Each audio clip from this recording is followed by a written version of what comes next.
Não chama isso. Então, a gente é duas células, né? Na verdade, dois gametas, né? Formam uma célula, essa célula vai se multiplicando, etc. e tal. A gente vai vira um ser unicelular, depois pluricelular, depois vira um verme. Vamos entender de uma forma muito explícita, assim, né? Nós vamos virando um tubinho, depois a gente vai se transformando, vai virando um ser um pouco mais complexo e tal. Quando nascemos muito dependentes da mãe e tudo mais, somos um ser praticamente, né, sem capacidade de sobrevivência. Depois a gente vai virando um ser que vai rastejando, que vai depois sendo quadrúpede e que vai depois até lá encontrar a sua posição. Então, assim, ele usa Darwin como pano de fundo para essa concepção da sua teoria de evolução do ser humano, tá?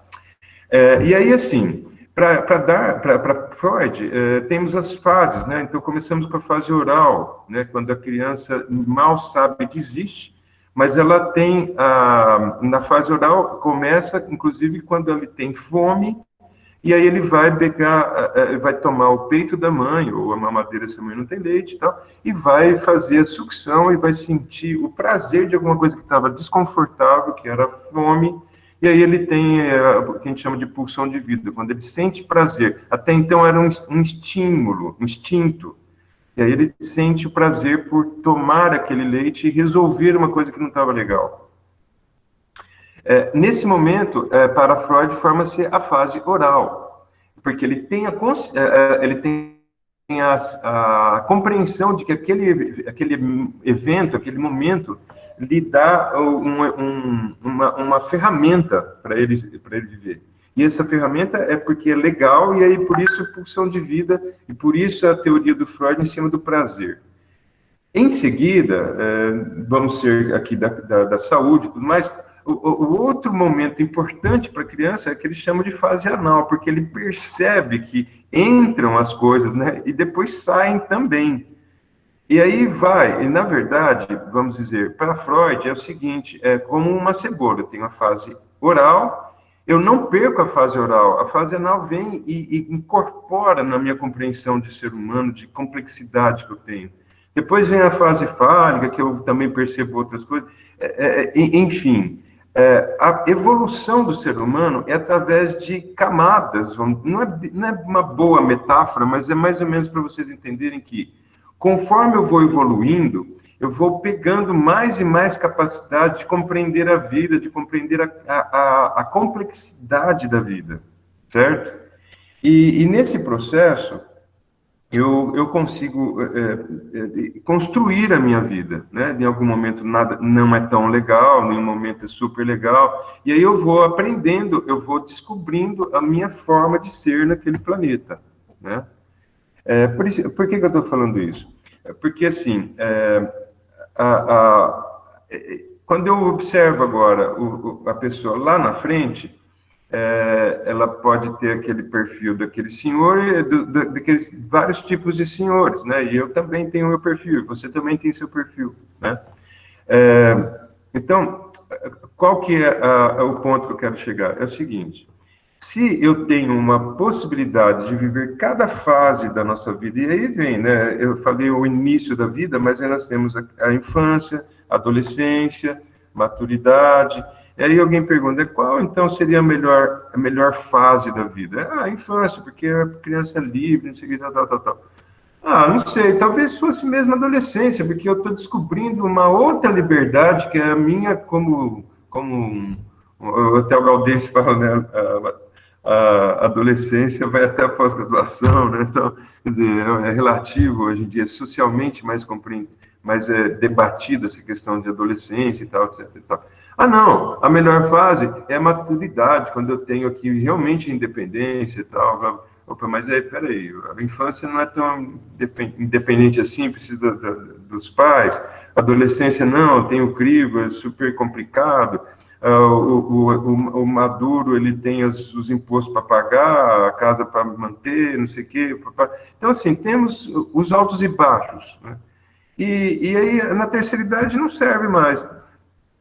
Porque aí ele já está descartado, não tem uma presença na sociedade, é em vão. Aí que está. Se a gente compreender essa questão que eu falei para vocês da cebola, e eu tiver um processo de evolução na minha vida razoavelmente estável e bem estruturado, o que é interessante pensar, gente, é o seguinte: quando uma criança, ela é criança. Tá? Eu vou ser didático e dividir em 4 fases. Quando a pessoa passa para a fase de adolescência, vocês concordam comigo que em algum momento essa pessoa ela tem alguns repentes de ser criança e depois de ser adolescente? Concorda comigo? Às vezes ela assim, quer sair de casa, pegar o carro do pai e tudo mais, mas ele não quer trabalhar porque ali o pai já tem o serviço. Então, assim, ele tem algumas coisas infantis e algumas coisas querendo ser grande, tá? Quando eu sou adulto, eu tenho momentos que eu sou uma criança, que eu sou um adolescente, que eu sou um adulto. Portanto, eu transitar por quaisquer que sejam as fases, isso me dá uma habilidade, inclusive saudável, de transcorrer por essas memórias, esse meu arcabouço enquanto vivo. E por que não posso ter isso quando eu for idoso? Então, nesse momento, eu tenho chance de transitar por toda essa minha experiência de vida. O Zen budismo traz um pensamento da seguinte forma, que o idoso, quer dizer, a criança tem a sabedoria, mas não tem a consciência disso, o que ela fala é espontâneo, tem uma sabedoria intrínseca, perde-se no processo de socialização, no processo de interação com as pessoas, na sociedade e tudo mais, e tende a resgatar isso no envelhecimento portanto, com toda a compreensão, com toda a reflexão sobre esse processo de vida. Né? Então, até aquele senhor que está aqui atrás, né, ele até comenta, né, o idoso e a criança, de certa forma, têm uma semelhança, né? Porque são frágeis, etc. e tal, mas eu diria, inclusive, que nesse sentido também, se houve um processo de maturidade em que a pessoa viveu essas fases de uma forma não sei se é apropriada, mas ele teve a oportunidade, porque às vezes alguém passa batido, talvez, em alguma fase, sei lá, uma criança com 5 anos de idade está lá trabalhando, lá na Índia, em Bangladesh, sei lá, e fica a vida inteira trabalhando, quer dizer, não teve chance de brincar. Então, tem algumas situações, certo? Mas, em tese, se passou pelas fases, você fazer uma assimilação, uma reflexão, uma meditação sobre tudo isso, tende, se você souber ter uma serenidade em relação a isso, que aflore o que talvez eu poderia chamar de sabedoria, né, de alguma coisa desse sentido. O Gaudêncio, no começo da conversa dele, há umas frases, né, umas reflexões lá que talvez ele que tenha colocado, ou a edição lá do Café Filosófico tenha feito, mostrando, né, essa possibilidade da sabedoria, né, do conhecimento vir, né, e se assentar, de se sedimentar. A gente precisa entender que o envelhecimento, ele é um processo em que a gente, historicamente, ele tem sido muito bem... o velho tem um espaço muito definido na sociedade, né? Vocês entenderem, por exemplo, na história antiga, né, na Roma antiga, né, se alguém já sabe isso, é senso comum, mas o termo senador, né, os senadores, vocês virem os senadores da República aqui no Brasil, eles têm um mandato de 8 anos. O deputado tem de 4, o senador tem de 8.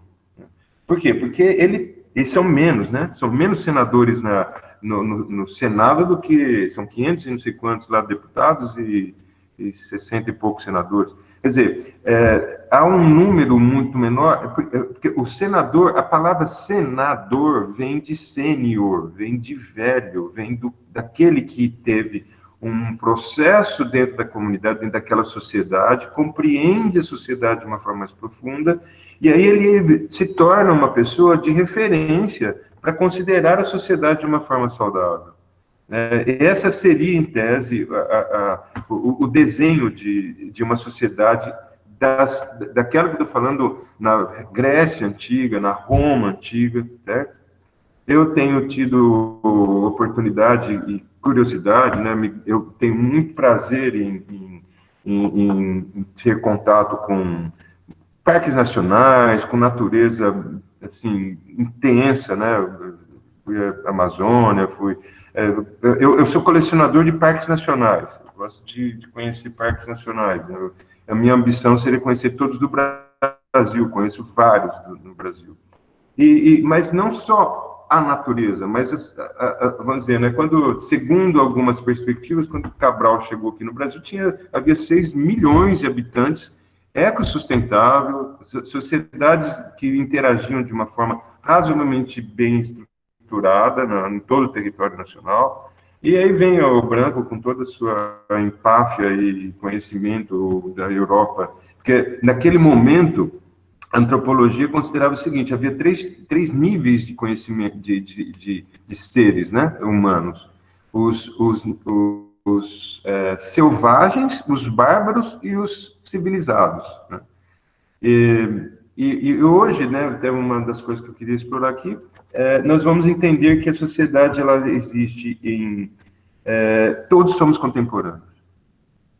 Aquele nativo que não teve contato com o civilizado, lá no meio da floresta amazônica, que existe, foi mapeado, e se procuram preservá-lo, ele é tão contemporâneo quanto o Bill Gates, quanto o Harari, que é o livro que eu estou lendo aqui, do 21 lições para o século XXI e tal. Somos todos contemporâneos.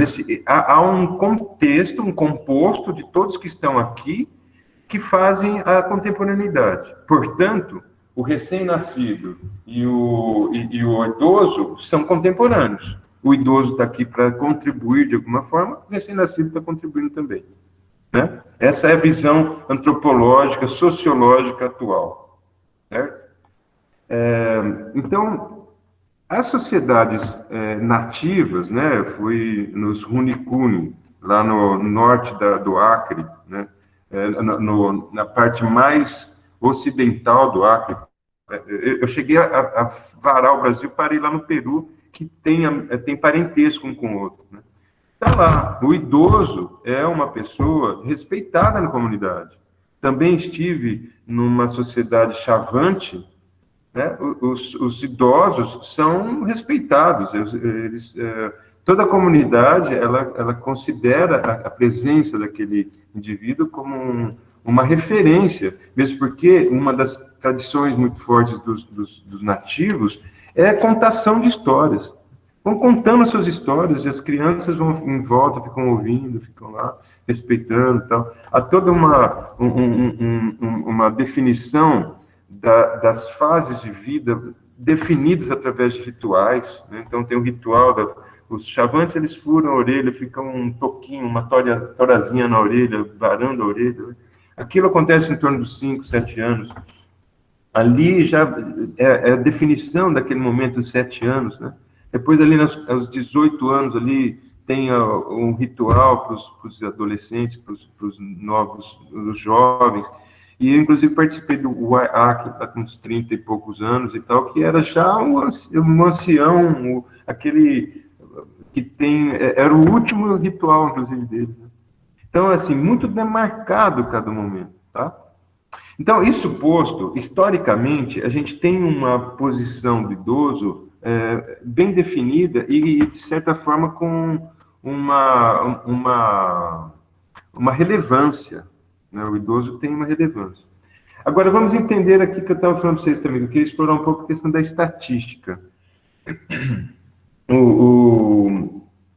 Até 1900, nós tínhamos uma perspectiva de expectativa de vida.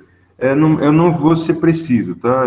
Esse é um trabalho que eu já, quer dizer, algumas leituras que eu fiz há um tempo, então, mas vamos lá, 35 anos, 30, não chegava a 40 anos, 37, se não me engano, porque morria-se muito, né? Muita guerra, que é aí pandemia da peste negra, bubônica, várias coisas que matavam muito rápido, muito cedo. E, sei lá, uma pessoa com 60 anos era um velho, né? 60 anos já estava no lucro, né? Se passou por tudo. Sem falar também na grande, que o próprio Gaudêncio comenta ali no vídeo dele, grande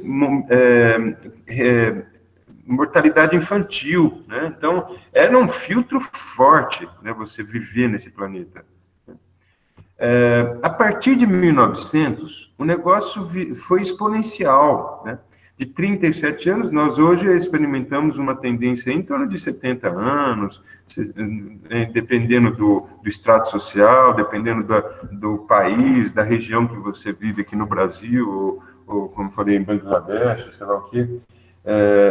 Então, nesse sentido, a gente teve um povoamento de idosos muito importante em 200 anos, né? A gente,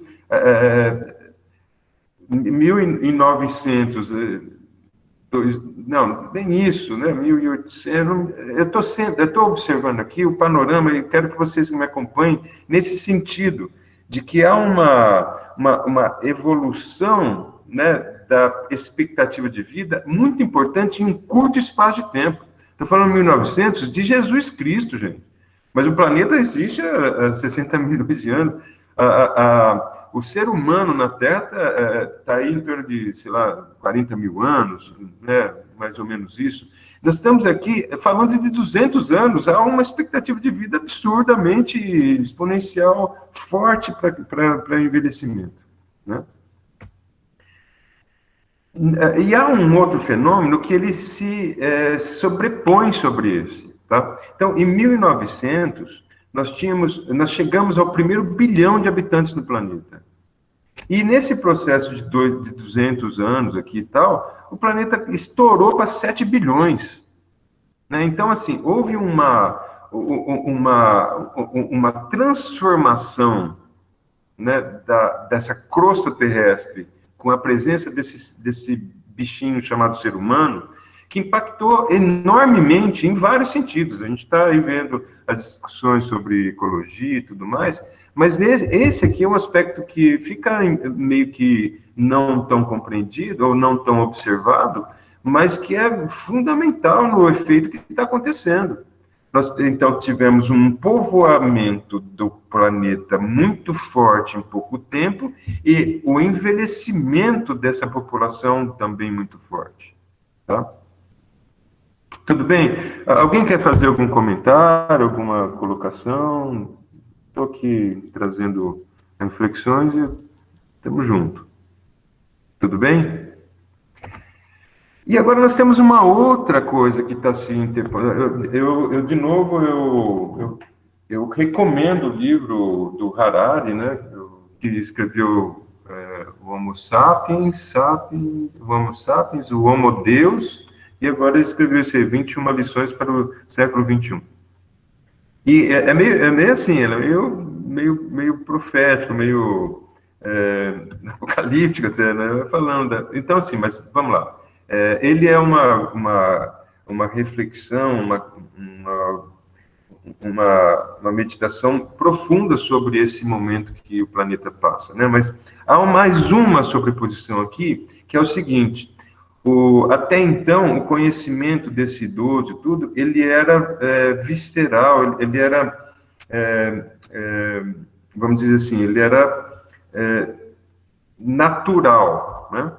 E nós vimos, alguém pode chutar aqui qual a sobreposição que está vindo no planeta que atropela um pouco, que cria uma reverberação, um abalo nessa estrutura que estava acontecendo?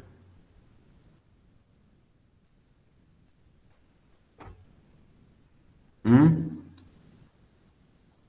que você acha, Flávia? Desculpa, você apareceu de cara aqui, Flávia Cristina.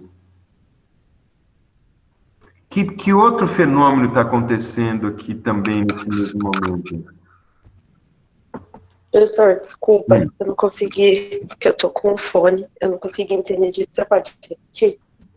Eu posso. Assim, eu falei que há duas ondas que aconteceram meio que sobrepostas. Uma foi o número de pessoas, né? Cresceu enormemente em curtíssimo espaço de tempo, e também a idade, né? A expectativa de vida em muito pouco espaço de tempo. E temos uma outra onda que está vindo. Oi? Eu até ia, agora que o senhor falou, se alguém tinha algo para dizer, eu ia falar, mas aí como o senhor continuou, não quis dizer. Tem uma parte acho que é do Café Filosófico, se não me engano, que ele fala sobre a evolução da ciência, né? Isso. A questão dos antibióticos, até acho que ele cita os antibióticos, não lembro ao certo. E eu estava pensando aqui que, na verdade, a ciência acabou agindo das duas maneiras, porque conforme a tecnologia, igual agora, o senhor até falou do contemporâneo e tudo, a gente está cada vez desligado um dos outros, pessoalmente, está cada vez mais ligado tecnologicamente. E eu vejo assim, pela minha avó, né, que ela é bem idosa, tudo, não adianta, às vezes a gente até tem muito, eu tenho a minha outra avó que é super tecnológica e tal, mas acaba a gente meio que segregando automaticamente esse idoso, porque ele às vezes não tem nem tanta paciência com tanta tecnologia. E ao mesmo tempo, a evolução da ciência e da tecnologia aumentou a expectativa de vida, né?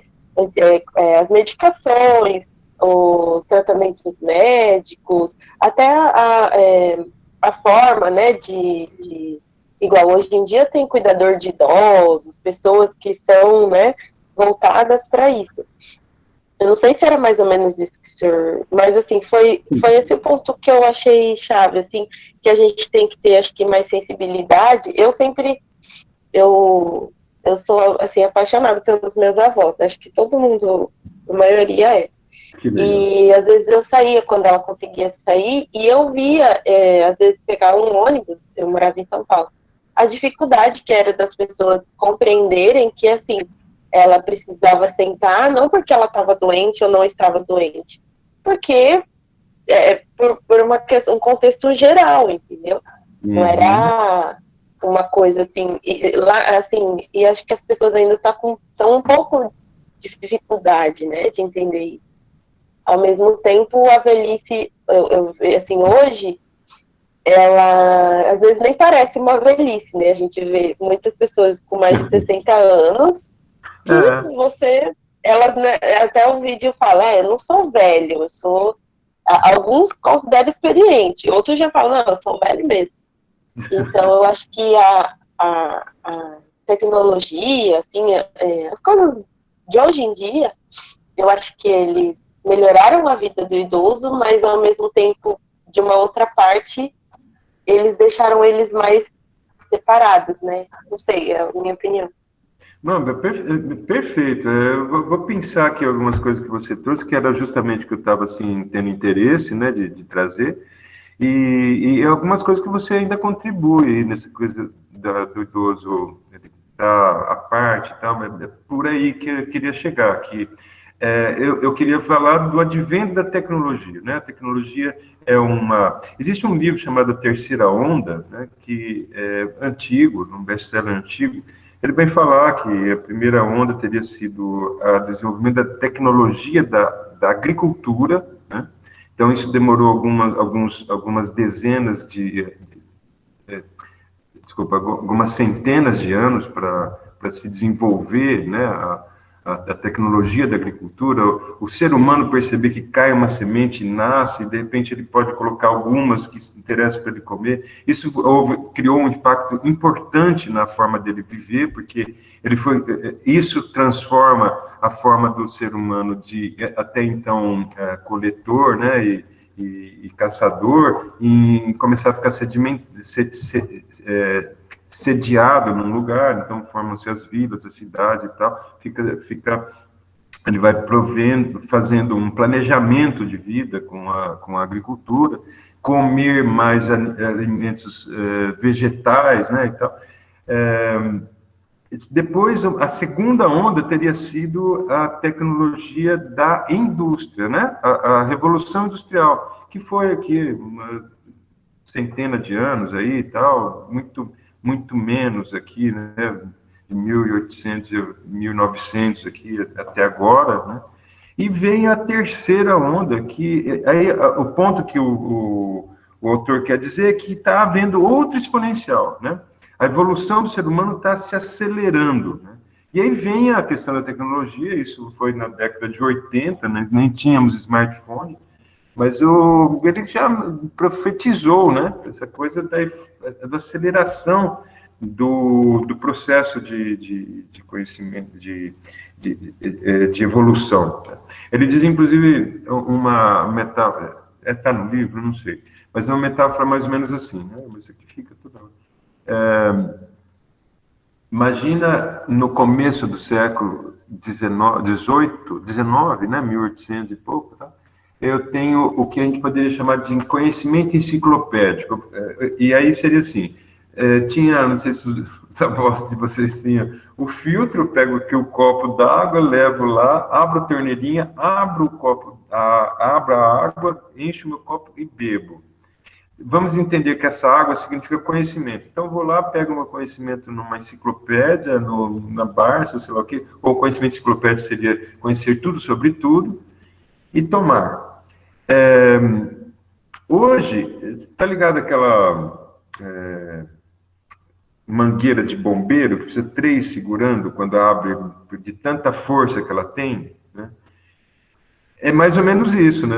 É muito conhecimento, é muita informação vindo aos torrentes, né? E você com aquele teu copo, porque o teu cérebro continua mais ou menos assim. Então você precisa ter algumas formas de quebrar um pouco essa intensidade de dados, de informações, para você dar conta de deglutir, de digerir, né? Aquilo tudo de uma vez você te quebra, né? Então, voltamos à discussão do idoso. Então, eu estou falando de um idoso que é nativo dos Runicuni ou dos Chavantes, que tem aquela ascensão simplesmente por viver mais tempo naquela sociedade. Agora nós temos um jovem que nasceu com o mouse na mão já está intuitivo, interativo por mais que a avó da Flávia tenha uma tecnologia avançada, mas ela não nasceu com aquilo. Foi um aprendizado mais complicado, que o Gaudêncio até fala, isso é um parâmetro de juventude, de ser jovem.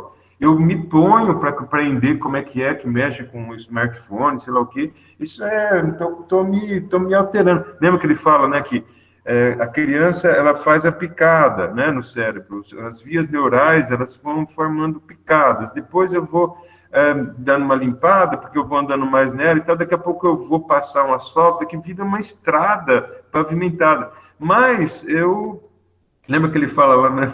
Eu estou sonhando inglês. Eu sonhei ontem, hoje à noite eu sonhei que estava falando inglês. Hoje à noite a empresa foi vendida para a França, né? Então, agora eu preciso aprender francês. Então, é isso, né? Despavimentar ou manter aquela estrada, mas daqui a pouco não vou usar muito, vai começar a entrar mato no meio dela e tal, eu vou fazer outra estrada, né? Então, isso está disponível em qualquer momento da vida, embora, né, o que ele fala que faz sentido é o seguinte, quando nós nascemos, nós temos um superávit de células neurais, né, nervosas e tal. No decorrer do processo, se eu nasci aqui no Brasil, se eu nasci na Arábia Saudita e tal, eu vou ter umas vias neurais, eu vou fazer uso de alguns conhecimentos e habilidades diferentes dependendo da cultura, e vou valorizando essas vias neurais e menos outras. E no outro lugar, o contrário, né? E eu vou, portanto, quando eu vou usando, o que eu não vou usando, eu vou descartando. E eu acho isso bonito em relação ao envelhecimento. De certa forma, eu queria até desconstruir a ideia de que o envelhecimento, como alguém já falou aqui, que a gente estava vendo o depoimento ali daquele idoso que ele não está, por mim, posso ir embora agora, não sei o quê, não está tão... Então, assim, a vida, ela tem um sentido, né? E ela vai sendo moldada de acordo com as situações, né? Desculpa, gente, eu perdi o que eu estava falando. Isso acontece normalmente em palestra que eu dou, assim, eu perco mesmo o conteúdo. Quem sabe eu pego daqui a pouco. Ou se alguém me ajuda aí. Estava desenvolvendo o que mesmo? Não vão lembrar também, né? Vocês estavam entretidos aqui. Mas, assim, é sobre a gente desconstruir a ideia de que envelhecimento é uma decadência. Eu quero convidá-los a considerar que o envelhecimento, na verdade, é uma otimização. Olha que loucura que eu estou falando para vocês. Mas vejam bem, se há essa compreensão de que a vida, no seu transcurso, a gente vai aprendendo, a gente vai se tornando sábio. No começo do Gaudêncio, lá, está falando alguma coisa sobre, não sei o autor agora, que fala que quando eu tiver 110 anos, o que eu tocar será arte, uma coisa do tipo. Né? Alguém lembra isso? Bom, tem algum momento lá, tem uns desenhos. Onde que está? Aqui, ó. Vamos ver.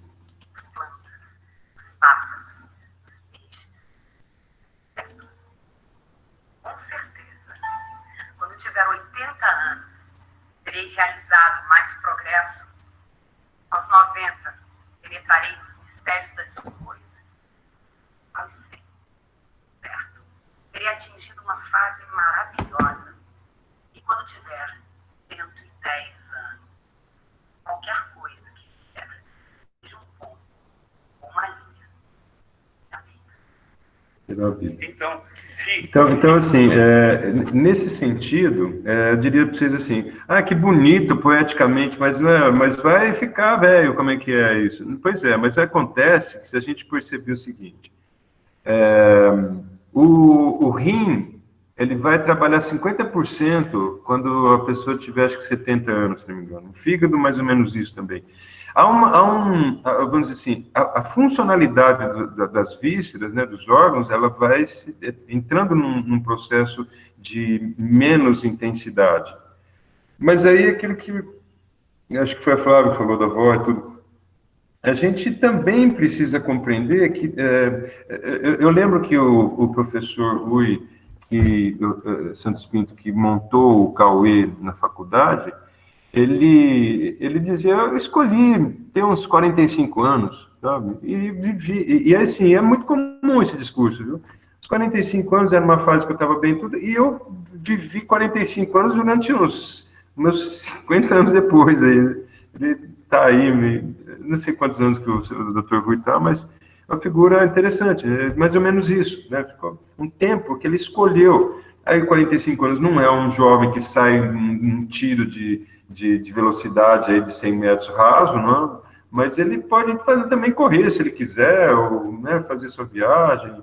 Então, assim, respeitar os limites fisiológicos, mas não só respeitar, mas compreender que por que assim, se bem que a gente vê aquele senhor lá com 95 anos tomando sua pinga, né? Ele não está enchendo a cara, ele falou, né, ali na reportagem, que ele toma 3 vezes ao dia ali, uma dosezinha, isso ajuda, até onde a gente sabe, o sangue fica mais fluido, etc. e tal. Realmente, numa dose de álcool ajuda. Né?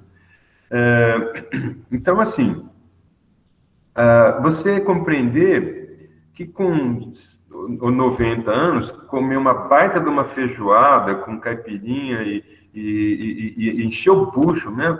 Provavelmente o teu corpo vai falar, se liga. Né? Então, assim, não estaria tão adequado, né, a gente fazer uma alimentação que não condiz com a minha capacidade. Mas por que eu vou querer comer também uma baita de uma feijoada, a menos que eu esteja viciado na questão da culinária, né, de pratos maravilhosos, que é legal e tudo, mas ter o cotidiano disso não sei até que ponto realmente adequado para uma idade mais avançada.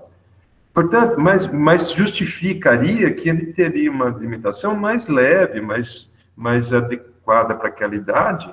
Portanto, ele fique mais leve também, ele se sinta mais suave, né? Então, de novo, palmilhando um processo que se me permitem a ideia de sabedoria, né?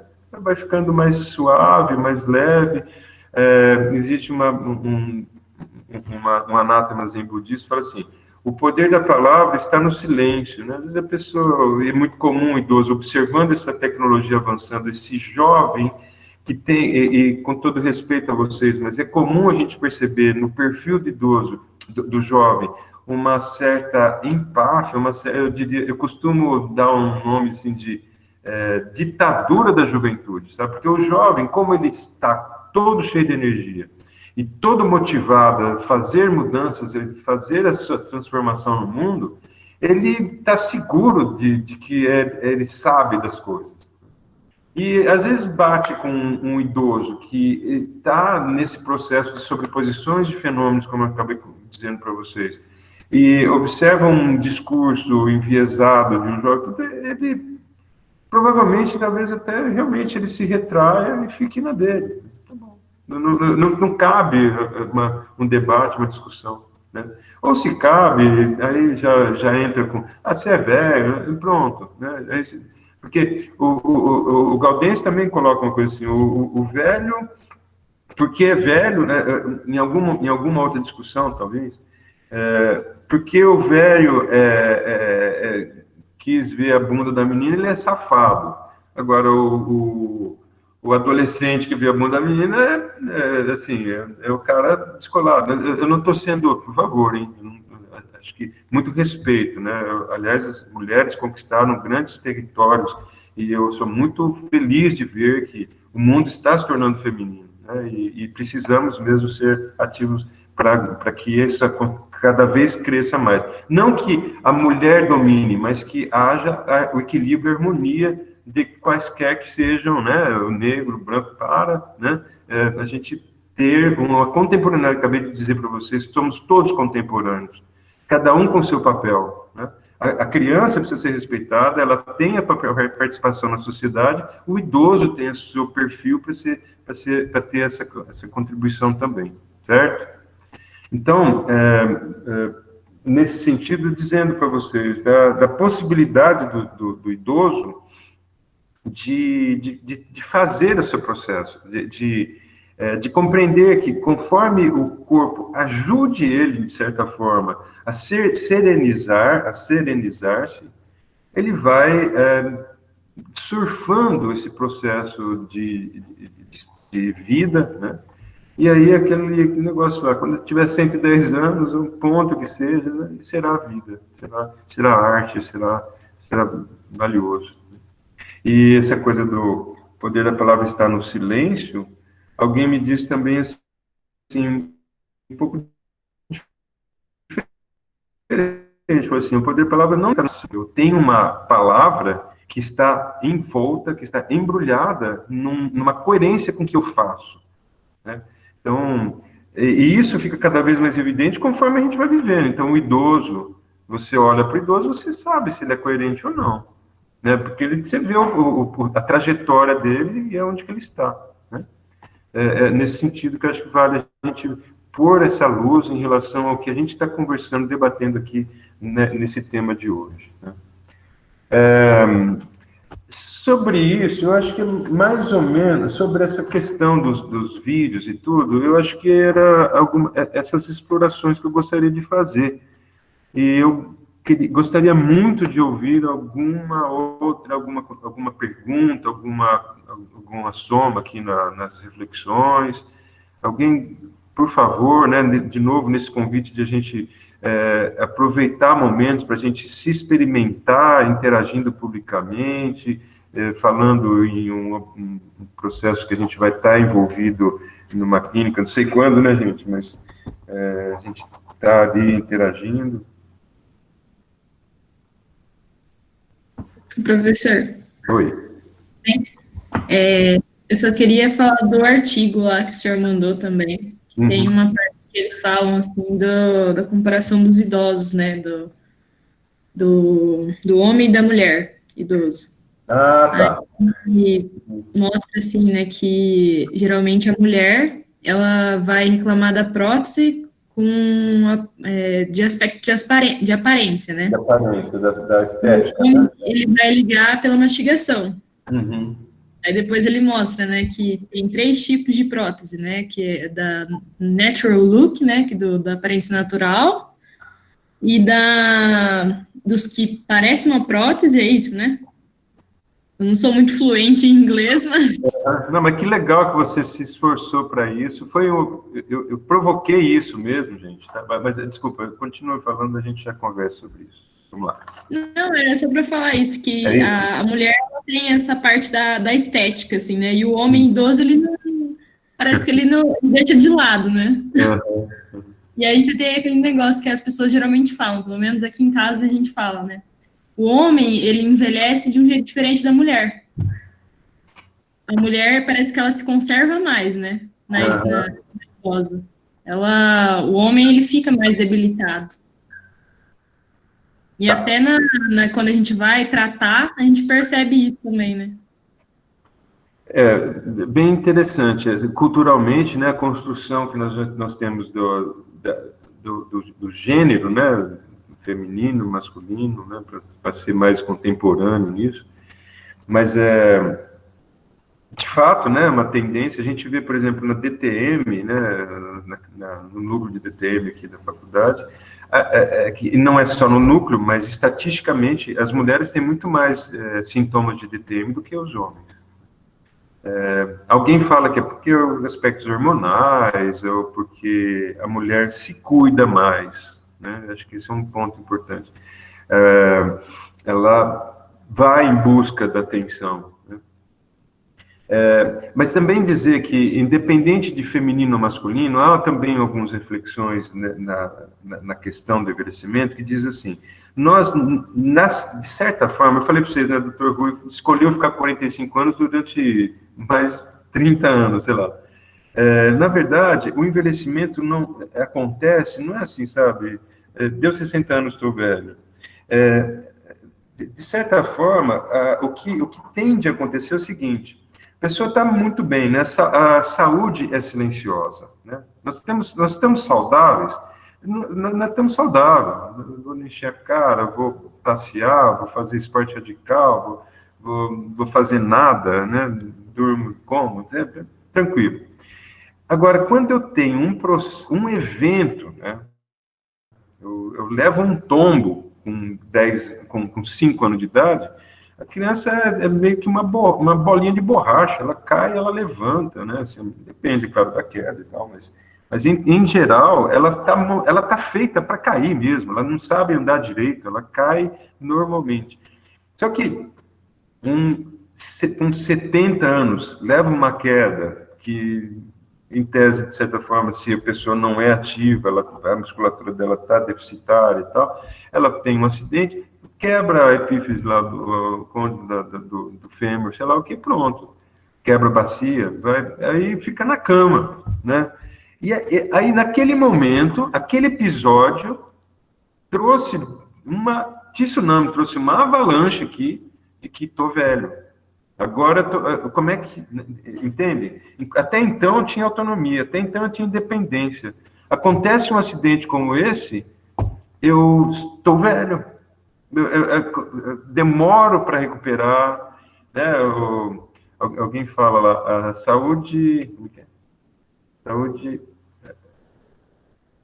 se conquista caminhando e a doença vem a galope, né? Assim, sabe? Acontece uma ruptura e a pessoa cai a ficha, putz, olha, eu tô velho, não dá para dar conta. Então, esse processo E legal, você trouxe, né, agora a ideia do artigo. Eu quis deixar o artigo para o final, justamente porque ele é dentro da nossa área específica. Eu quis escolher um artigo que voltado para a prótese total, para a questão psicológica.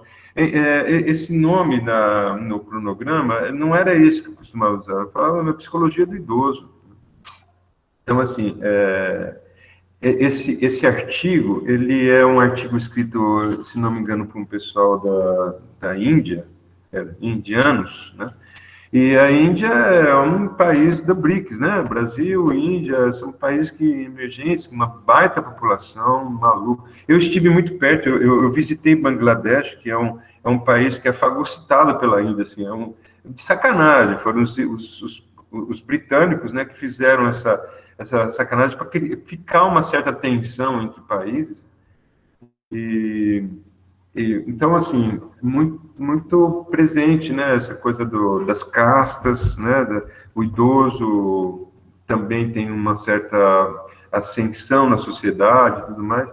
Então, eles talvez tenham, mas só que é um artigo, vamos dizer assim, ocidental, né, dentro das lentes da academia, né. Então, eu estou fazendo um parênteses que há uma cultura indiana aqui, mas eles estão bebendo de autores do mundo, né?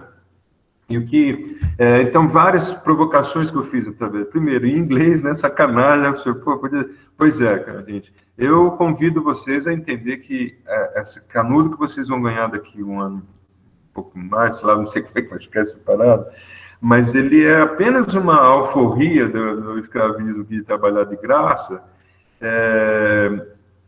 mas você só precisa entender que ali há você aprendeu na academia, aqui na faculdade, como ir atrás das suas informações. E os artigos são as coisas mais preciosas que você vai ter para você se atualizar em relação àquela resina, àquela cirurgia, aquele medicamento, né? Você precisa ir atrás das bases de dados para isso. Então, eu trouxe aqui uma base que não tinha em português com a mesma qualidade e que trazia a discussão com muito mais propriedade para a gente, né?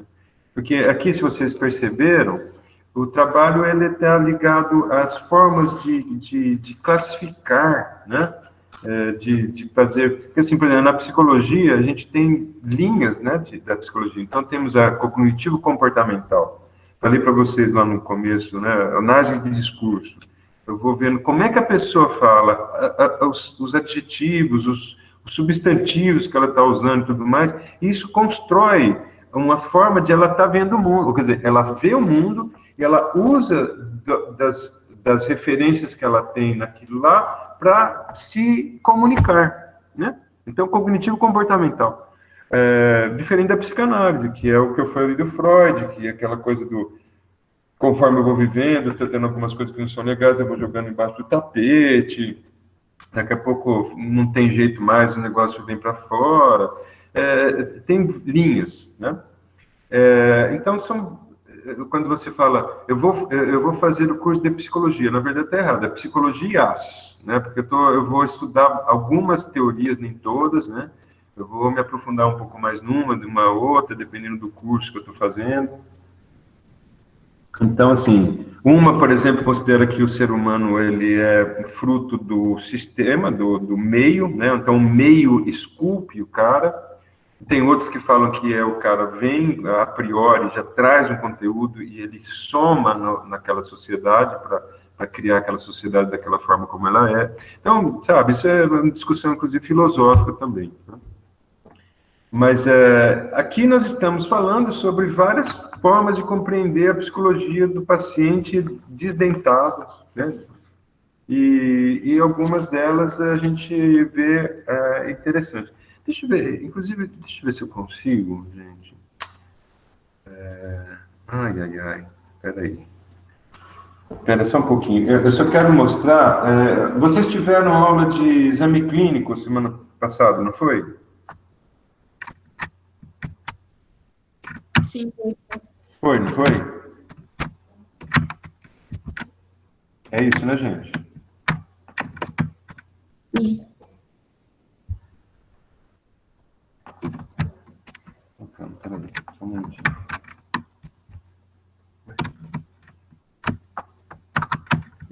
quero mostrar apenas um slide. Eu vou, semana que vem eu vou dar aula de exame clínico também. Oh, caramba. Estou conseguindo colocar aqui, peraí, só um minutinho.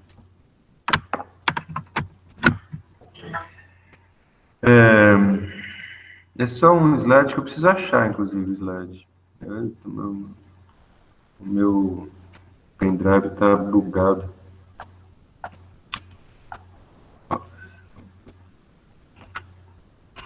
Exame clínico. Não sei se o Willi usou esses slides. Tem os dele. Deixa eu ver se eu acho aqui o que eu queria mostrar.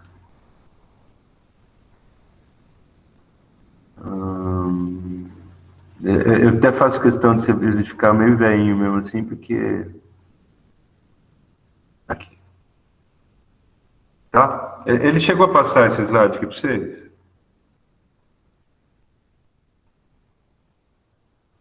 Acho que não. Não. Então, aqui não tá na ficha clínica, mas tem uma... Mostrar. Oi?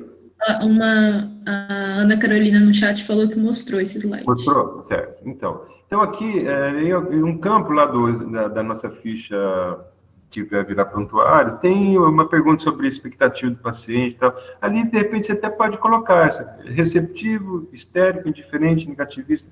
Se vocês olharem o texto que a gente mandou, tem em algum lugar, tem alguma coisa semelhante. Vamos ver aqui. Eu vou ver se eu pinço assim, eu não preparei não, mas deixa eu ver. Tem o ideal, submisso, o relutante, o indiferente, o resistente. Aqui é o tal do gamer que coloca. Aí tem o House que fala 4 tipos: o filosófico, mente filosófica, o outro que é exatamente, vamos dizer, exata ou mente, né, assim, pragmática, histérica e a indiferente. É meio semelhante ao que a gente está olhando aqui, né? Então, tem vários autores aqui recortando o ser um idoso ou desdentado aí de várias formas, né? Então, entender o seguinte... Só um minutinho, gente, peraí. Eu estou dando aula agora, depois eu te ligo, tá bom? Tá? Beleza? Então, o que eu estou querendo dizer aqui? Vocês já perceberam isso nas pessoas, independente de serem pacientes? Consegue mais ou menos perceber isso, não? Porque a gente está falando aqui, né, o texto é sobre pacientes idosos, mas isso aqui é um privilégio de pacientes idosos desdentados, gente? Vocês acham que isso é uma coisa que só se aplica aqui para esse povo aqui?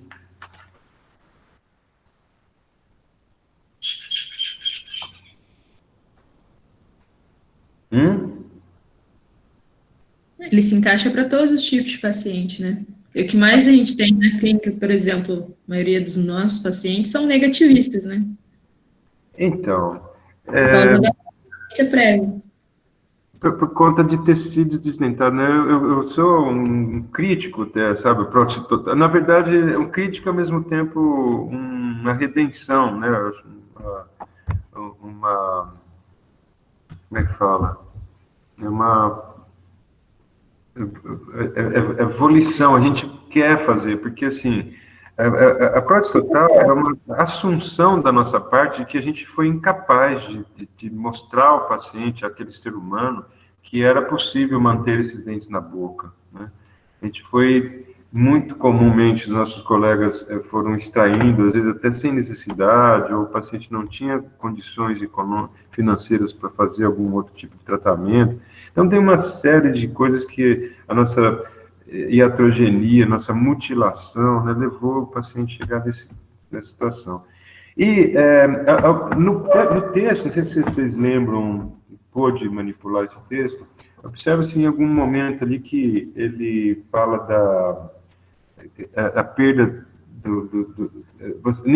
as pessoas no envelhecimento não têm expectativa de de terminar a vida com um braço postiço ou um olho artificial, mas, de certa forma, é razoavelmente aceitável socialmente que você tenha uma prótese total, né?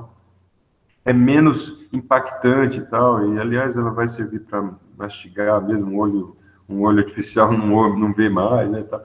Mas é assimilado por conta dessa cultura de que assim, sendo meio ácido agora na crítica, entendo que eu estou aqui, professor, há vários anos, tudo em prótese total, que é o último recurso de uma pessoa que não tem mais dente, mas a gente faz um curso de 5 anos eminentemente curativo. A parte preventiva que existe, ela é meio que encastelada, meio que, não sei, longe de querer embater com as clãs aqui dentro e tal, mas a gente não tem uma postura efetivamente, evidentemente, de pensar de outra forma. Espera acontecer um episódio que dá prejuízo para o dente para vir no meu consultório. E aí, como você mesmo falou agora, a pessoa tende a ser negativista. Não sei. Tem, assim, porque eu acho que, como é culturalmente a reabilitação é meio que prevista, eu lembro, gente, de verdade, eu tenho uma paciente que foi da minha aula lá, ela chegou para mim, cara, falou assim, né, no meio dos alunos, de uma forma muito convicta, assim, sabe? Falou, eu estou convencendo minha filha a tirar logo todos os dentes, porque aí ela não tem mais dor. Para pôr dentadura, pronto. Eu gosto de usar. Pô, aí eu fui conversar com ela, assim, sabe? Mas não para dar caixão, sabe? Então, mas acho que não, né? O dente é muito melhor que dentadura, né, meu senhor? Tem muito mais qualidade né, de vida. Então, mas você vê a que ponto chega, né? A pessoa, de certa forma, e ela, vejam lá, se bobear, ela estava receptiva, ela estava louca para ter a nova dentadura ali, né? Então, é uma coisa que se toma como tem muitos idosos, tem muitas pessoas na nossa comunidade tal, que entendem que é natural que a gente vai usar dentadura, né? Que faz parte do processo de envelhecimento perder dente, né? E porque a gente, acho que não, a gente faltou nessa aula de dizer que não, que o dente sendo preservado, ele está ali, né? Professor. Oi. Desculpa. Não, é a Flávia. Eu quero muito que vocês interajam. Me fala. Na cirurgia, pelo menos assim, os pacientes que eu e a Júlia, minha dupla, a gente tinha muito paciente, arranca logo tudo, que dá muito trabalho, até em outras disciplinas, por exemplo, na pério, que é uma disciplina que o paciente não vê assim o resultado de imediato, né? Diferente da dentista, que a gente já restaura, ele já vê. Teve paciente eu queria já arrancar tudo logo de uma vez. Pessoas novas, de assim, 40 anos, sabe? Meu Deus. Muitos pacientes, não só que eu atendi, acho que todo mundo, se for citar, pelo menos vai citar pelo menos um, que optou, né? Até teve um que o professor, não, esse dente dá não, eu quero arrancar tudo, e eu acho que eu percebi, assim, que é uma questão também, que entra uma questão cultural também, né, que às vezes vem da família, da criação, que é assim mesmo, que é normal, e acho que o nosso papel também é tentar, nos casos que é possível, né, tentar mudar um pouco, né, essa mentalidade, assim, da população que a gente for ter contato, né. Uhum. Perfeito, quer dizer, perfeito. Sabe, eu fico chocado com isso, né? A gente, de certa forma, né, estou falando da gente de uma forma simbólica, mas nós somos culpados disso. Nós trouxemos isso para esse público. São inocentes, de certa forma, de pensar, né? O quanto que a pessoa lida com o seu próprio corpo. O dente é um órgão. Tira o rim, né? Tem 2, pode tirar um, né? Assim, um é suficiente. Não, tira o dente, porque tem outros ali que estão bons. Né? Tira tudo, põe uma dentadura que 20% da capacidade mastigatória, uma prótese total convencional. né? Ou então põe uns pinos de metal na boca, né? E parafusa uns dentes de mentira lá para comer. Quer dizer, a gente tem alguma coisa errada, né? Quando alguém vem e tem esse discurso para a gente. E se bobear, a gente entra. Eu estou precisando mesmo, estou com a minha cota fraca aqui, deixa eu dar uma pedalada. Assim, porque né, nas coisas, na filosofia a gente tem esse conceito de coisificar, né? A gente coisifica um dente. Não é uma coisa, o dente faz parte de um sistema integrado, de um corpo inteiro, né? Que a gente tem estudado isso em endodontia lá, uma lesão no periápice pode dar endocardite, né? Nós estamos aqui numa complexidade, e mais que isso, existe uns povo doido que eu até curto, né? De uma odontologia que é proscrita, que não é da academia, que falam que há uma relação, como existe a acupuntura auricular, ou da planta do pé, a reflexologia, tem todo o corpo ali, né, tudo. Na boca também, por sinal, com muito mais complexidade, porque há movimento da mandíbula, os dentes interagindo, são o mesmo DNA da orelha, mesmo DNA do pé. Está aqui Só que, eu falei para vocês, para Freud, a primeira fase é a fase oral. O quanto que esse território que é a boca repercute no processo de saúde, de comunicação com o mundo. É muito mais do que a gente imagina, talvez, o dentista tecnicista, né? Precisaria compreender um pouco mais. Me assusta um pouco essa falta de presença de assuntos voltados para as humanas, né, para as humanidades, né, história, psicologia, filosofia, sociologia, né? A gente busca, inclusive, até vezes promove, sei lá o que, fazer alguma coisa nesse sentido, né? Nem sempre consegue. Mas, então, gente, essa reflexão, né? Por sinal, eu queria só, porque senão eu começo a criar um desconforto para vocês, que não é interessante. Eu queria só dizer para vocês a ideia de a gente ter um teto, tá? São 10h30 agora, 10h34. Eu, no máximo, pretendo chegar até às 11. Pode ser com vocês? Começamos às 9, é uma longa aula, né? Em tese seria 1 hora só no nosso cronograma normal, mas como a gente está aqui meio que em situação de cada um no seu quadrado aí, tudo bem? Pode ser, mas no máximo meia horinha, tranquilo com vocês? Pode ser?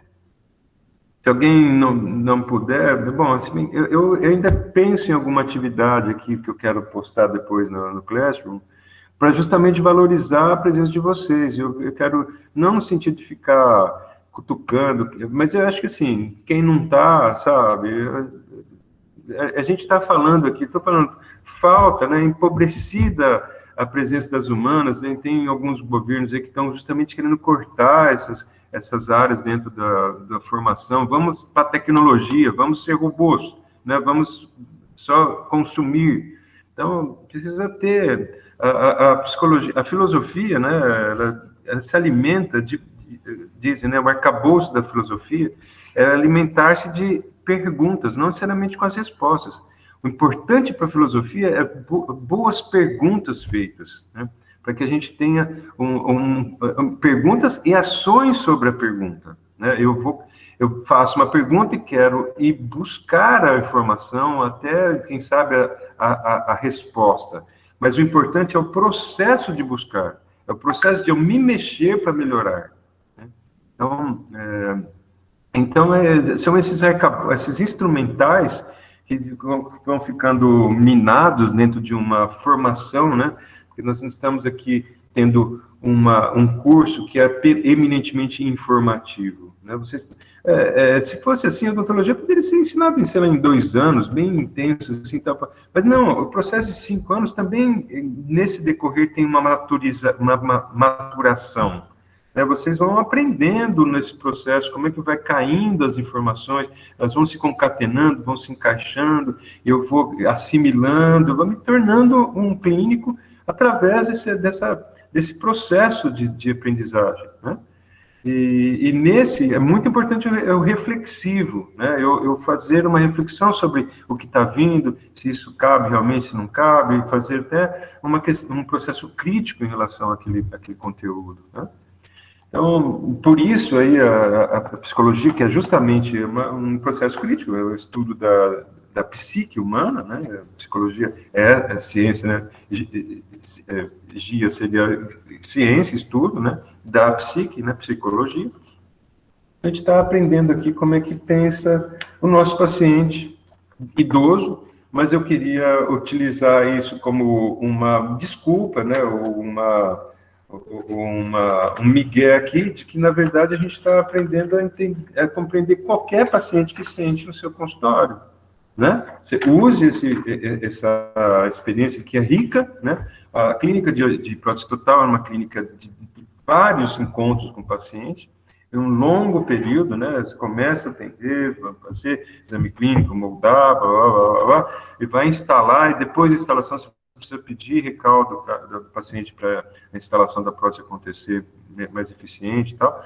Então, vários alunos foram convidados para almoçar em casa, ganhar presente, né, no final da clínica de prótese total, pela interação, pelo envolvimento, eu acho bonito isso, né, o comprometimento através da relação. Por sinal, o Gaudêncio, ao final da apresentação dele, ele coloca que uma das coisas fundamentais da interação humana, que na psicologia vale ouro, e eu costumo perguntar assim, por que só a psicologia, que é uma área que trabalha na saúde, isso é importante e na odontologia não é a formação ou a estruturação do que se chama de vínculo, que é quase sinônimo de amizade. Quase sinônimo, porque na psicologia, né, no processo psicoterápico, o vínculo significa que a pessoa sinta-se confortável, né, e segura de se abrir, de conversar com aquele interlocutor, que é o terapeuta, para ele poder efetivamente trazer os conteúdos que ele se sente não tão à vontade com a pessoa que é do cotidiano dela e tal. Então, ela pode se abrir, mas sem o vínculo, na psicanálise, por exemplo, do Freud, fala, se não está tendo vínculo, se não acontece essa relação próxima, não está acontecendo nada, não está acontecendo terapia. Se não há uma segurança, uma confiança, né, daqueles dois que estão ali naquele processo, não está acontecendo nada. Em outras linhas até não tão importantes, mas na psicanálise é. Inclusive, aí vem aquele outro conceito de transferência e contingência. Então, assim, sei lá, o cara senta lá, aquele paciente, aquele psicólogo, nossa, parece tanto meu tio, eu gosto tanto do meu tio. E aí o psicólogo, assimilando isso, às vezes ele se torna meio que o tio mesmo para poder fazer esse canal e tal, né? Enfim. O que mais que eu quero dizer? Então, alguma reflexão até agora sobre o que a gente está conversando, gente? A gente combinou até 11 horas, certo? Deixa eu até dar uma fuçada aqui, ver quantos que ainda estão aí, viu? Às vezes eu estou falando sozinho, porque esse silêncio... Professor, na aula passada, quando o professor Wirley mostrou para a gente esse slide com os perfis de paciente, a gente já teve esse tipo de abordagem, acho que em todas as disciplinas clínicas, né, sobre falar do perfil do paciente e tudo mais. E acho que até o artigo faz uma pequena reflexão sobre isso, que esse tipo de análise de perfil é meio problemática, porque a gente analisa isso de um viés só do paciente, né, quando, na verdade, quando o paciente aparece no seu consultório, existe uma relação sua com ele. Então, a sua postura interfere nesse tipo de... nesse perfil do paciente, né? O meu próprio avô, quando eu acompanho ele no dentista, isso já aconteceu algumas vezes, inclusive na prótese, né? Ele precisava fazer uma avaliação para mudar, é uma prótese removível, né? E aí ele foi em profissionais diferentes e eu estava junto com ele. E acho que foi, assim, um dos dias muito, muito tristes para ele, quando a gente estava no dentista, e o dentista conversava comigo e não conversava com ele sobre o caso dele, sabe? Então, ele ficou muito chateado por isso, assim, ele saiu de lá me falando, nossa, por que ele não fala comigo? E num outro dentista que era, já era mais de idade, assim, era um dentista mais velho, conversava diretamente com o meu avô. E aí ele saiu de lá falando, ó, você viu? Ele conversa comigo, ele fala comigo.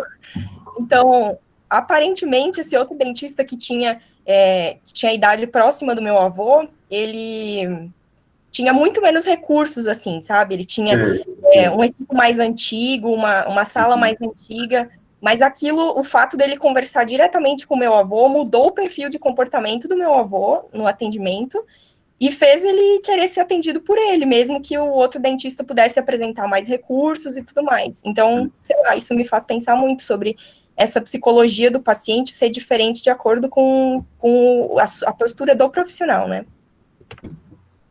Ah, Gisele, nossa, que depoimento bonito. Na verdade, pô, que sacanagem sua, meu, você acabou com a minha aula. Era muito isso que eu queria explorar mesmo, sabe? Muito, muito agradecido essa ilustração, né? Riquíssima, né? Veja lá, é muito comum isso acontecer no hospital também, né? Eu lembro meu pai acamado, né? Numa situação muito Sim, isso também já aconteceu no hospital, várias vezes. Né? O médico fala com o paciente de novo, como a gente estava falando do idoso, ele é transparente, ele é invisível, né? Lá no vídeo, de volta que existem, né? O cara está na cama, né? Opa, perdão. Lá no vídeo, o primeiro vídeo, até tem uma senhorinha que fala assim que é como se não visse a dignidade dela, né? E eu entendo que deve ser super isso que o paciente sente mesmo.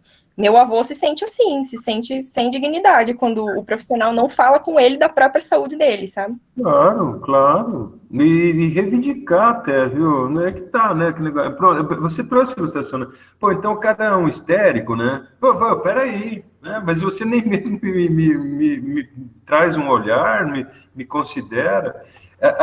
Inclusive, assim, aquele negócio, por isso que eu preferi esse formato de aula, viu, gente? Foi opcional mesmo. Eu falei, não vou montar slide, eu tenho cada vez mais buscado esse formato, assim, de mais interação, menos, assim, a vedete é a tela. Infelizmente, aqui eu não tenho uma facilidade muito grande ainda com esses negócios tudo aqui, mas vocês viram, nós estamos mais batendo papo aqui do que mostrando o slide, vídeo, que eu tive comigo que vocês já teriam manipulado e vi que pelo menos vários de vocês, muito agradecidos de terem se preparado para a gente ter esse papo com qualidade, assim. Mas justamente, há uns protocolos, né, da Política Nacional de Imunização, PNH, né, é isso? PNH, que vão propor alguns protocolos, assim, do tipo, quando você entra numa sala, você fala bom dia, né? Eu acho isso interessante, mas ao mesmo tempo, pô, então eu vou lá então com uma listinha, né, com uma receitinha, eu preciso falar bom dia. Aí eu falei bom dia, mas era tarde. Não, é porque estava escrito aqui, eu falo bom dia, não é, mas é noite, né? Porque, não, a pessoa não faz porque está dentro, ela faz porque está no protocolo de humanização. Humanização não é uma coisa que se aprende, é uma coisa que se aflora, que se pratica, né?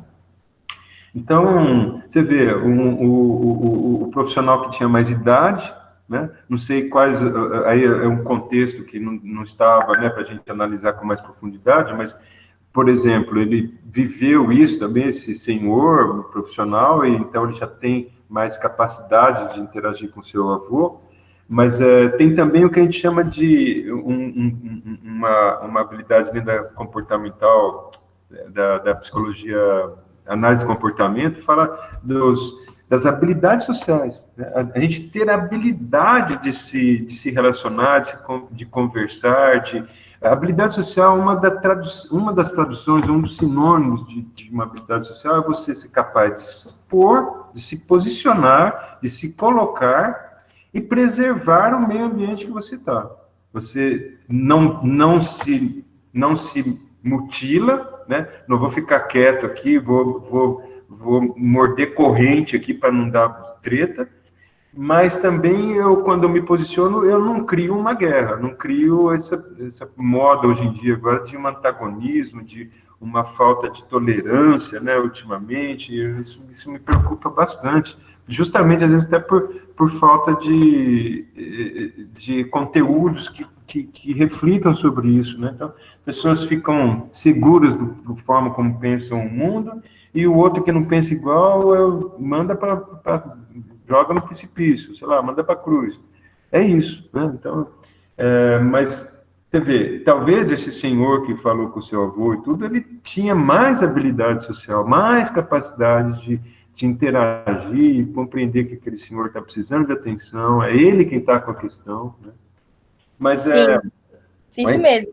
E né? também, quando eles, por exemplo, ele precisava tirar uma radiografia panorâmica, né? Sim. E aí eles encaminharam era uma avaliação, então, assim, ele encaminhou para depois seguir com a análise do caso dele, né? Então, esse dentista que conversava do caso do meu avô, conversando comigo e não falando com o meu avô, ele falou bem assim, aí você pega seu avô, leva lá na radiodôntica, que é o lugar que coisa, com esse encaminhamento, então ela tá explicando para mim.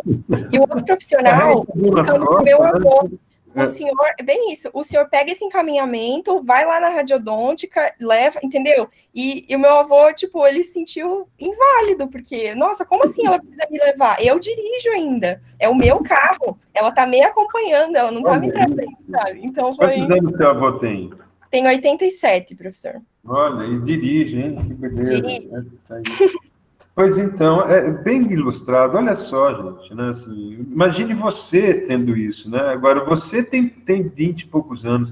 Uma pessoa com 80 e poucos anos vê isso, o que ele vai fazer? Ele vai brigar, velho chato ainda, além de tudo é ranzinza. Né? Sim.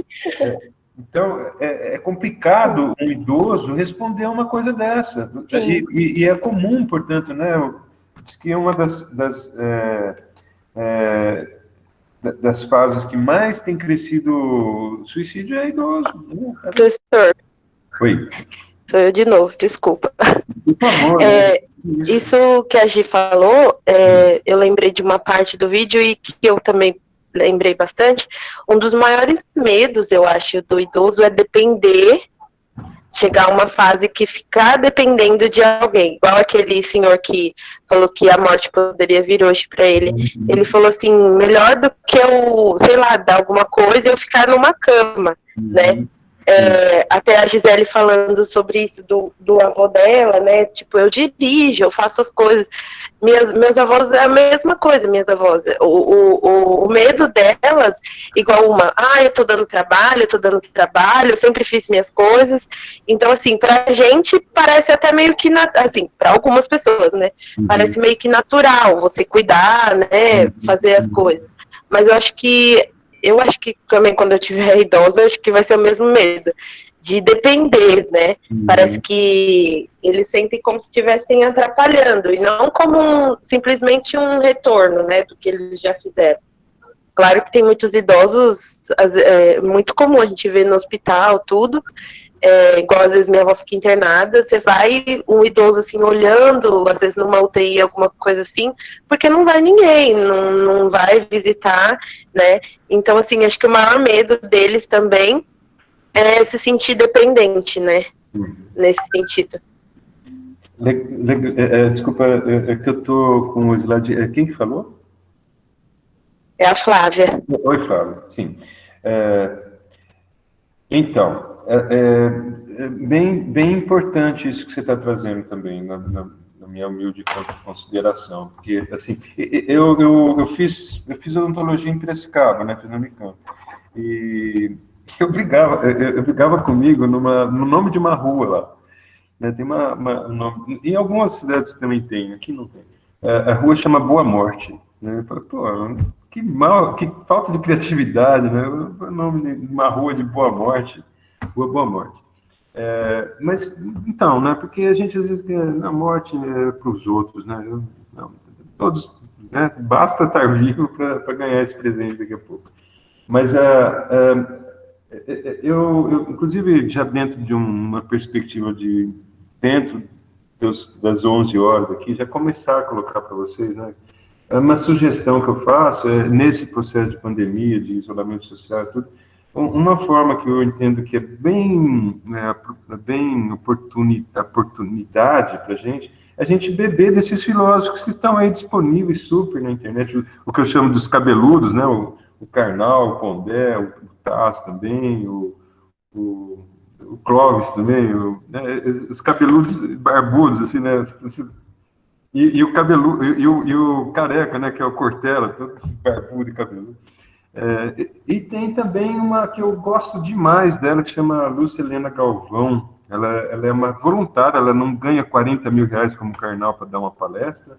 Ela faz voluntariamente numa ONG chamada Nova Acrópole. Lúcia Helena Galvão.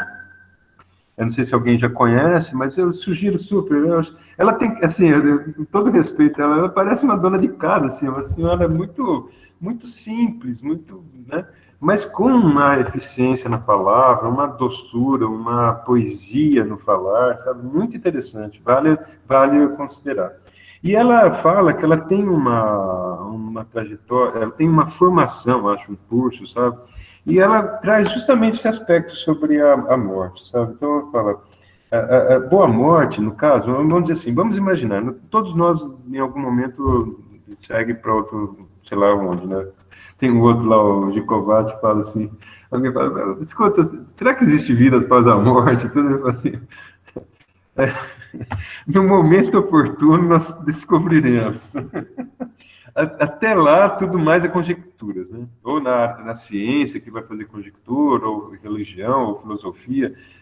Não sabemos, né? Descobrir quando a gente realmente estiver na situação. Mas vamos imaginar, né, que nós temos ali aquele episódio que vai acontecer, que a gente no começo da nossa aula falava sobre gerontologia, o último suspiro que seja o suspiro que pronto, acabou, valeu, desliga aí, pronto, né?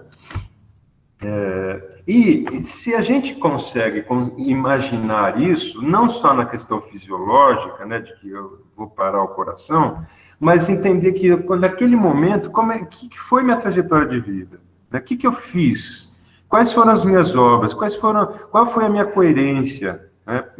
O criminoso é coerente também, ele tem uma coerência de ser criminoso, o traficante tem uma coerência. Então, qual a minha coerência? O que eu quis fazer? O que eu efetivamente executei?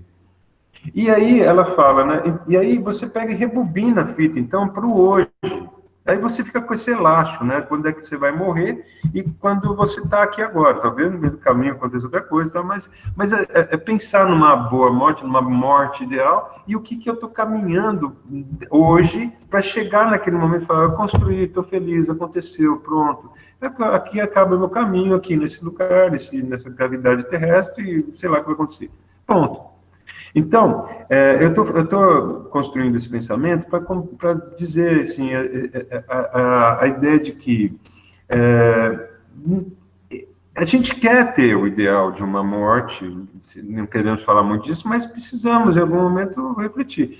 Que seja desse jeito, né? Se a gente puder escolher, seria mais ou menos isso, não é? Não sei se alguém escolheria de outra forma, mas assim, apagou, ponto. Fui, né? E o que eu fiz até agora está coerente com o que eu queria fazer. Resolvido. Agora, nem sempre isso é possível. Às vezes a gente é atropelado por algum episódio, algum evento na nossa vida que nos incapacita, que nos deixa dependentes, né? Ou que a nossa cognição vai ser debilitada, a gente entra em algum estado de demência, sei lá o quê. Isso pode provocar uma série de outros fatores. Mas aí não temos muito... Quer dizer, temos sim, né? A gente cuidar da nossa qualidade de vida, da nossa saúde, sei lá o quê, mas a tendência é ficarmos mais próximos desse objetivo lá no final, né?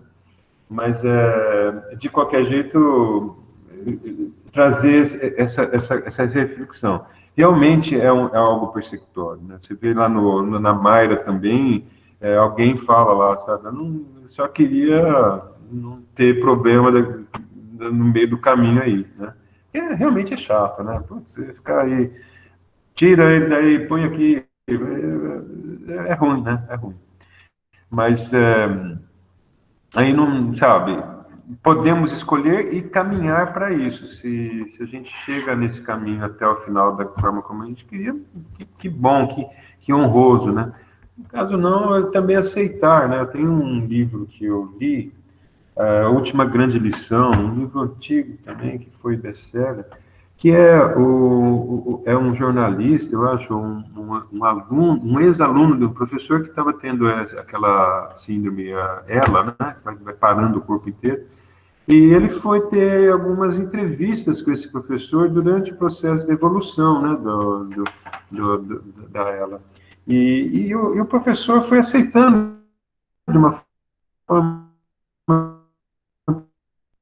Então, assim, você fala, hoje não vai cair da minha boca, eu tô virando nenenzinho, daqui a pouco eu tô usando fralda, tá bom, assim, sabe fazer o quê? Vamos lá, né, vamos aceitar. Então, o Alzheimer, né, eu fico imaginando, parece que quem mais sofre é quem dá a volta, assim, em um determinado momento em diante, porque o cara vai virando criança, vai perdendo os seus crivos sociais e tal, né?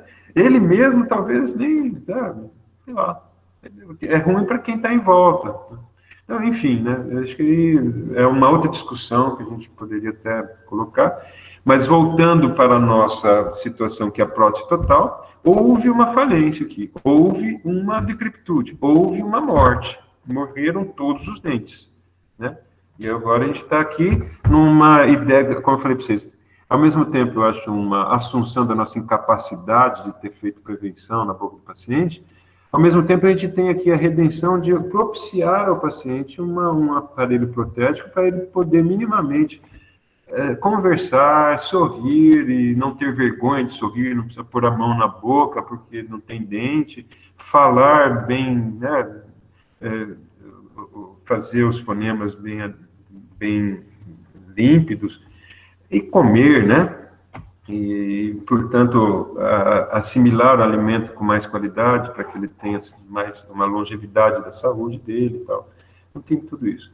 Agora, usando de novo o que a Gisele trouxe, que eu acho que a cereja de boca falou assim, pô, sacanagem, acabou com a minha aula. Mas eu queria justamente pôr muita atenção nesse ponto que ela trouxe aqui, que é assim, a gente vê esse slide que está aqui na nossa frente, receptivo, histérico, indiferente e negativista. Puta, cara, que sacanagem. Eu estou com uma, como é que fala? Uma prancheta na minha mão, né? Com uma caneta aqui, deixa eu olhar o cara ali, vamos ver o que esse cara é, conversar um pouco com ele. Ele soltou uns palavrão lá que o dentista que atendeu ele antes lá não funcionou muito bem. Ele é negativista.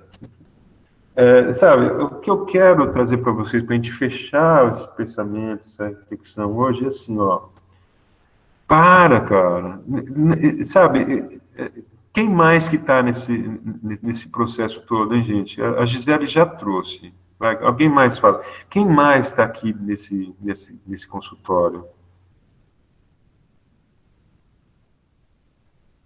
Além do paciente? Ninguém, gente. Estamos lá, o paciente lá, eu estou analisando. Quem mais que está dentro desse consultório, gente?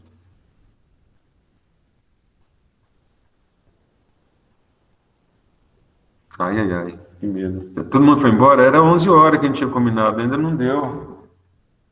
Ou já deu? Ixi, deu. Todo mundo foi embora, hein?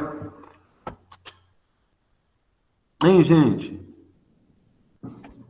O professor está falando sobre nós, cirurgiões dentistas? Sobre nós. Isso, muito agradecido, isso. A gente precisa entender, gente, a minha proposta nessa aula toda, o desfecho dela, assim, sabe? Qualquer que seja essas classificações aqui, aquelas que estão naquele texto que eu mandei para vocês, né? As várias delas que estão colocadas aqui, eu falei para vocês aí do House, falei do Gamer, vários deles aqui falando de como que a gente divide as tendências. Precisamos deixar muito claro isso. São coisas que, se a gente olha estanques, a gente perde a perspectiva da possibilidade da interação humana nossa em relação à escala. Então, se ele é um negativista, naquele momento que a gente avaliou o cara, como que eu interajo com esse cara para ele... e eu não estou querendo romancear, não, viu? Porque assim, então vamos acolher, vamos abraçar. Não, calma, não menos. A gente é um profissional da saúde, precisa saber o limite. Por que eu falei para vocês do vínculo do profissional-paciente lá na psicologia? Não é também de ficar se abraçando e nós nos amamos. Peraí, existe um processo terapêutico acontecendo aqui, né? Dependendo até que se abracem, mas não é uma coisa para a gente ficar investindo, sabe? Que precisa ter aquela paixão entre as pessoas. Não, pera. Mas, quanto que eu, como profissional, estou colaborando para a atitude desse cara ser negativista? Quanto que eu, na forma de eu interagir, na forma de eu observar, não estou reforçando esse comportamento do indiferente? Eu também sou indiferente, ponho minhas coisas lá, abro a boca aí, moda. E aí, sabe? Será que eu consigo transformar esse indiferente num cara mais receptivo? Eu estou fazendo aqui para você, né, mastigar, vou fazer o meu melhor. É aquele negócio, né? Evitar de prometer, você vai sair bacana, hein? Peraí, às vezes o cara, a expectativa dele, você constrói, eu costumo ser econômico, mais comedido nisso. A gente promete menos para que, se acontece, o cara se embeveça com o efeito final, né? Mas, enfim, entende o que eu quero dizer? Né? O histérico, ele deve ter alguma outra coisa que está acontecendo, né? Que ele está muito, sabe, intenso ali. Calma aí, vamos fazer uma reflexão, faz umas meditação aí, velho, peraí. E vice-versa. Oi? É justamente isso mesmo que eu queria falar, assim, que quando a gente faz essa análise de uma via só, a gente evita o profissional de uma relação, entendeu? Exato. É a Gisele? Sim, isso mesmo. Eu te falei, você acabou com a minha aula, é isso mesmo, sabe, gente? A gente precisa entender que nós participamos desse processo, a gente não é cético, a gente não está fora desse processo, a gente está na interação com o paciente. Para de se sentir um cara que você não existe e o paciente é uma cobaia, é um rato na gaiola que você está fazendo uma avaliação. Ele está interagindo e você... Eu estou falando na clínica da odontologia da FOA, eu estou falando de você no consultório teu, cara. Você construir essa relação de vínculo, né, de saudável com aquele que te procura, né? Esse que é o ponto que eu falo assim, não é também se misturar, porque você estava ali, teu consultório, teu nome ali e tal, vem um paciente e chega, né? Ele que te procurou, né? Então você também tem a respeito àqueles limites que são colocados naquela interação com aquele indivíduo, né? E digo mais, como eu estava comentando aqui, e se bobear, dependendo da tua forma de ser, você tira o cara de receptivo para negativista. O cara chega todo empolgado, todo motivado, porque você é o cara, falou um monte e tal, você está azedo hoje. De repente está mesmo, sabe? Você acordou mal hoje, está com duas mãos esquerdas, você é destro, e você não está funcionando nada. Cara, mas peraí, hoje eu vou fazer menos, hoje porque eu não estou legal, amanhã pode ser assim, cara. Mas, sabe, jogar na verdade, né? Na interação humana mesmo, assim, sabe? Então, é isso, sabe? Eu queria fechar mais ou menos esses pensamentos que a gente teve hoje nesse sentido. Você observe, ponha um espelho para você, né? Alimente-se de coisas que te tornem mais humano, para você ter na interação uma possibilidade. Fique bem claro, hein, gente? Eu não estou aqui dizendo que é mais valiosa a interação humana do que a sua habilidade técnica. Você precisa ter mão boa, você precisa ser um clínico competente, eficiente, com qualidade, isso é fundamental. Mas não só. E não é um tem que, hein? Odeio alguém chegar para mim, eu fico puto, às vezes eu chego e dá esculacho, meu. Eu venho e falo, você tem que. Quando dá, porque vem cá, sei lá, o cara lá da prefeitura, você tem que ir lá. Puta, cara. Dá vontade de falar, escuta, não tenho que nada, eu vou fazer porque eu quero, é a minha opção. Né? Então, não tem que ser humano, gente. Não tem que fazer o que o professor está falando. Eu quero fazer, é uma volição minha de dentro, é um investimento que eu faço para não só uma questão de marketing, de ter mais paciente no consultório, é porque eu ter prazer de fazer. Porque quando eu estou envolvido numa relação terapêutica, onde eu me ponho o meu melhor, a minha capacidade em prol de que aquele indivíduo tenha benefícios, de certa forma, isso aqui retroalimenta a qualidade da minha forma de ser profissional, de ser humano. Portanto, eu capitalizo. Eu termino meu dia, eu estou melhor do que eu faço lá truncado naquela coisa negativista e indiferente, sei lá o quê. No final do dia você está esvaído, você ficou, sabe, gastou toda aquela energia sua assim dentro do teu gueto, do teu mundo e perdeu a chance de valorizar uma eventual amizade com o paciente, uma relação que você possa construir, que, fundamentalmente, nós estamos numa área da saúde, e saúde a gente precisa compreendê-la de uma forma muito ampliada, muito mais do que tirar a doença, de reabilitar um cara que está sem dente, mas de ele ter uma saúde social, ele poder estar interagindo com a família, com a comunidade, com o bairro, com aquela pracinha que estão lá os velhos lá tomando pinga, jogando carta, sei lá o quê, estão ali bem, e porque eles estavam bem ontem, que foram atendidos com um dentista que é gente boa, que trocou umas ideias na moral, legal. Faz sentido, gente? É isso? Tá coerente com o que você pensa? Espero que esteja, espero que a gente tenha tido um momento legal. Eu juro para vocês que eu não sei o que pedir, mas eu quero pedir algo para vocês para que tenha um retorno aí. Ah, legal, gente. Larissa, Júlia, sim. Eu até ia pedir para vocês, alguém tem alguma sugestão? O que a gente poderia pedir para vocês, assim, sabe? Alguém tem alguma... Seria máximo, sabe? Vir de vocês uma sugestão de alguém, de que pode eu pedir para vocês aqui no Classroom, na atividade.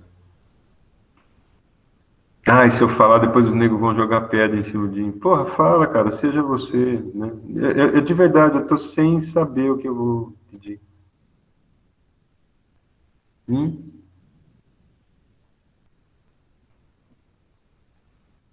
Não? Luiz quase falou, hein, Luiz? Professor, Oh, talvez um relato, assim, da clínica vivenciado com paciente idoso, não sei.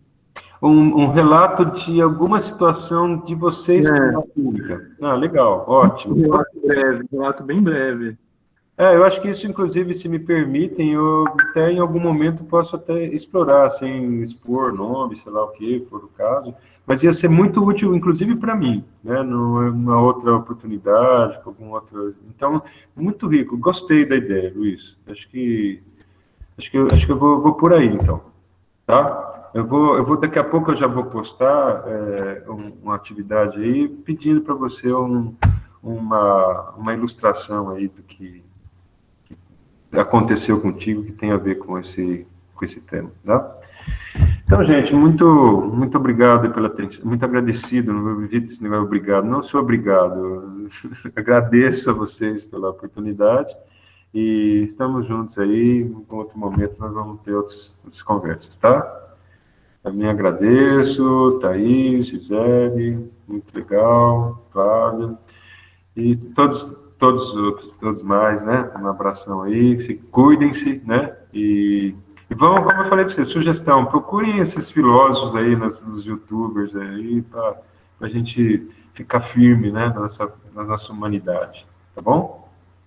Grande abraço para vocês, gente. Ó, a gravação.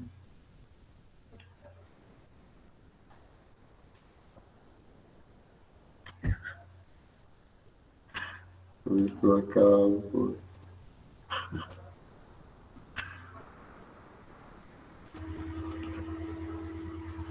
Ué. Antes que eu termine, gente. Professor, para você parar a gravação ali no canto inferior, Aqui, direito. né? Isso, nos 3 pontinhos. Ah, nos 3 pontinhos? Não, 3 pontinhos fica aqui. É, aí mesmo. Ah, sim, perfeito.